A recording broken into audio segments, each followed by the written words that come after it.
Hey, this is Marc Stevens, author of Government Indicted website, of course, markstevens.net, where we're working to bring it about a volunteer society, one visitor at a time. Kind of just do a brief video as a follow-up to this video. Jail is no substitute for evidence.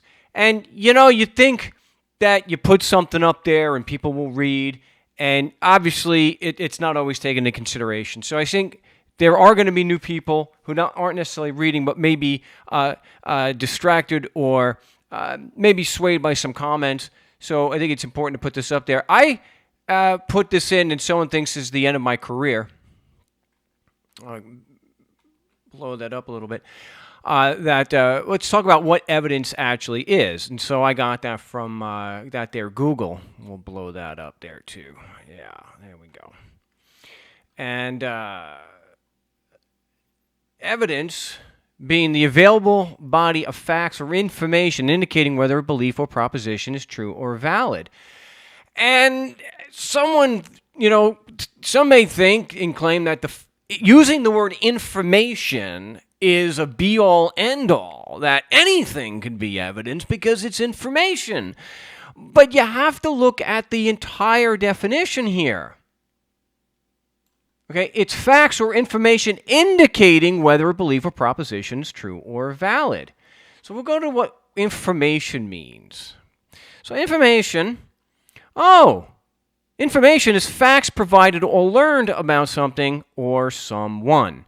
A vital piece of information. Synonyms are details, particulars, facts, figures, statistics, data, more. Oh.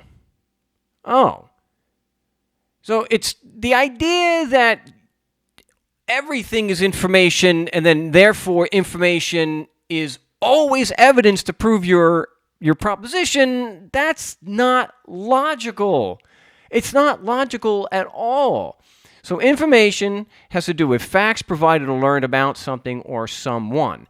So evidence is the available body of facts or information indicating whether a belief or proposition is true or valid. So one of the points here we're talking about is, does this written instrument from 1787, no one bonded to sign, does this apply to me today or you just because you're physically in Arizona or Florida or Texas?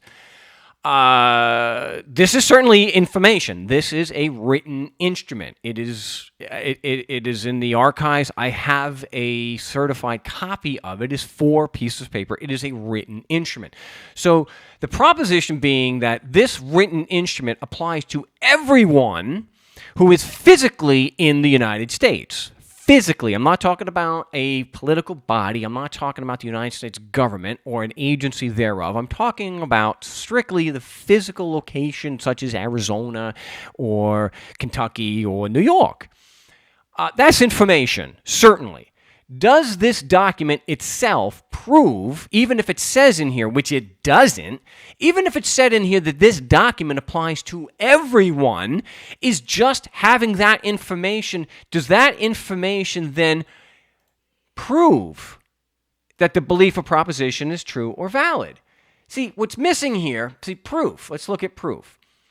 Proof is evidence or argument establishing or helping to establish a fact or the truth of a statement. If the document itself or other people just say that, and that is them saying that it applies, that would be information. Does that information constitute proof? Evidence or argument establishing or helping to establish a fact or the truth of a statement. Does just saying this apply make it apply? See, what's lacking here is what's called critical thinking. Okay? There has to be some kind of analysis here. There's reasoning, evaluating, there's problem solving, decision making, analyzing. See, all these things go into critical thinking. So if you just turn around and say, well, it says it applies, just writing things down on a piece of paper doesn't mean it doesn't follow that it applies. That's not applying any kind of critical thinking or analysis to it. Okay? There are things that you need to go through. Just because you say it doesn't mean it's true. See, critical thinking is the objective analysis and evaluation of an issue in order to form a judgment. So if you go to the logical fallacy, thou shalt not commit logical fallacies, this helps us in our critical thinking and analysis. We have to see, are there logical fallacies? Do we have a logical basis for our conclusion? Does the information support the proposition? And just saying this document applies, or using this as a guise to cover your violence and apply it to somebody under threat of violence and under an actual violence, that doesn't mean that this applies to them and creates obligations. Not because I say so, but because the violence negates the proposition. And you can go through and you can see all these different logical fallacies. And typically what you're doing is special pleading.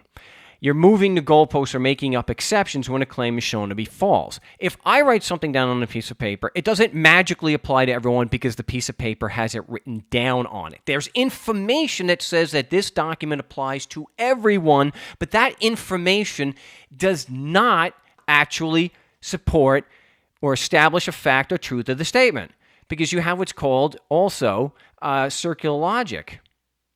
I don't know where that happens to be on here. Where would the circular logic be? But circular logic, no. I probably should have done that before. Well, you have the appeal to authority where it's because somebody said so.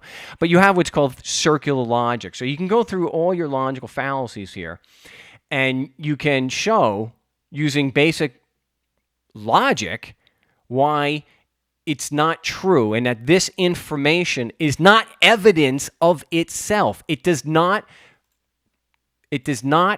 help or establish to prove the truth of a statement. It doesn't prove itself. So yeah, this document is forced on a lot of people. But forcing it on them and saying that it applies to them are two separate things. So yes, this is information, but does all information constitute evidence? No, because the information has to indicate whether a belief or proposition is true or valid. You have to subject the analysis, you have to subject the proposition to a rigorous logical analysis. It's circular logic to say that the Constitution is evidence of itself. Okay? So that's just a short analysis of this, why just saying it's information doesn't mean it's evidence, and just saying it's evidence doesn't mean it's actually proof. It has to actually prove the statement is true, not just a simple restatement of your statement. That's called a proof by assertion fallacy. You just keep repeating your claim.